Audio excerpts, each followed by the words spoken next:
A bottle of Lydia Pinkham's vegetable compound sat on nearly every American dresser in 1900, and it was 18% alcohol by volume. That wasn't marketed as a feature. It was marketed as a cure for female hysteria, menstrual cramps, and what polite society called nervous conditions. The bottle promised relief. What it actually delivered was intoxication, addiction, and for countless women, the false belief that they'd been medicated rather than sedated. But understanding how an entire nation fell for this requires us to rewind 50 years to an America that was desperate, unregulated, and primed for deception. Before the Civil War, American medicine was a Wild West. There were no FDA standards, no licensing boards in most states, and no requirement to list ingredients. Doctors existed, yes, but so did herbalists, magnetists, and people who simply decided one morning that they'd figured out a cure and started selling it. The post-war boom made it worse, not better. Railroads connected towns that had never seen a traveling salesman before. Newspapers exploded in circulation, and newspapers needed advertising revenue. Patent medicine makers bought pages and pages of ads, often disguised as news stories or testimonials. They called them patents, not because they were patented, but because they claimed to have a secret formula, a proprietary edge that made them different. Some of these concoctions contained mercury. Some contained arsenic. One popular remedy for tuberculosis was literally radium. The salesmen understood human nature better than they understood chemistry. They knew that sick people will try almost anything if hope is packaged well enough.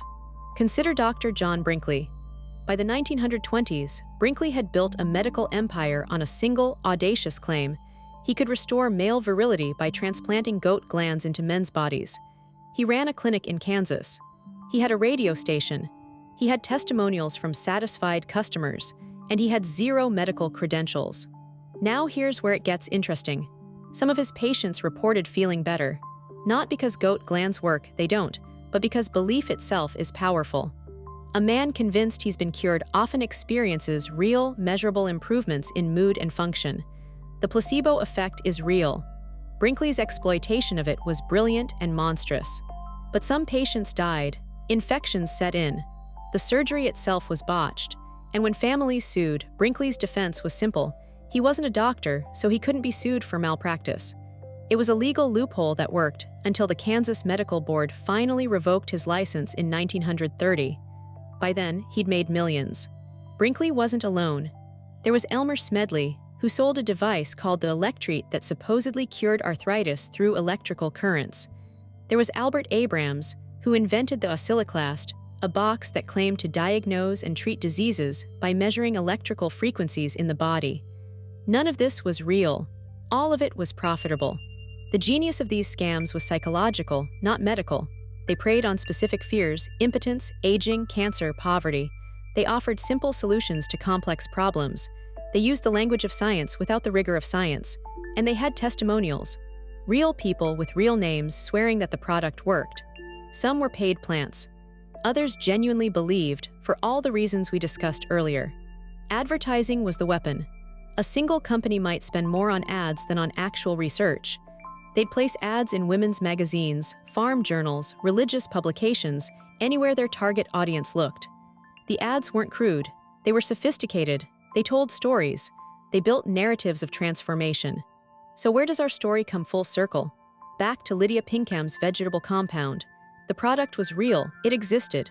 But the woman it was named after, Lydia Pinkham herself, died in 1883.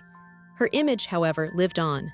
For decades after her death, the company used her face on the bottle, her name in the ads, her supposed endorsement. She became a brand, a ghost selling medicine from beyond the grave. The turning point came slowly. In 1906, President Theodore Roosevelt signed the Pure Food and Drug Act. It wasn't perfect.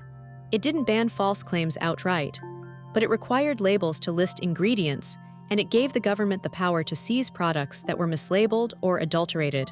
Suddenly, companies had to decide: reformulate or face prosecution. Some quit, some adapted, a few were shut down.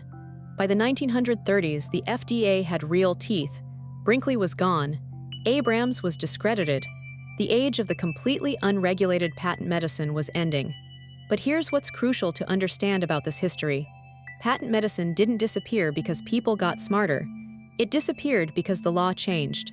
And the law only changed because journalists, muckrakers like Ida Tarbell, exposed the dangers. Upton Sinclair's novel about the meat industry didn't just describe problems. It created political pressure that forced regulation. The psychological mechanisms that made people vulnerable to Brinkley and Pinkham are still alive today. Desperation, hope, the desire for a quick fix, the trust we place in authority figures and branded products. We're not immune to these impulses just because we have Google and the FDA. We're just exposed to different versions of the same scam. Modern supplement companies operate in a regulatory gray zone. They can make claims that drugs cannot. They can say their product supports or promotes health without proving it works. The language has changed, but the game is the same. Desperate people looking for hope. Companies packaging hope in bottles. What saved us then wasn't individual skepticism. It was systemic change, regulation, transparency, the requirement that companies prove their claims or face consequences. Those protections are real, but they're also fragile. They exist because someone fought for them, and they only work if we understand how fragile they are. The patent medicine era teaches us something uncomfortable. It teaches us that good intentions and genuine belief aren't enough. A company can sincerely believe in its product and still be wrong. A customer can sincerely feel better and still be experiencing placebo. And a society can be intelligent, educated, and still fall for elaborate deceptions, until the moment the rules change. Subscribe to see how modern scams use the same psychological playbook, just with better marketing.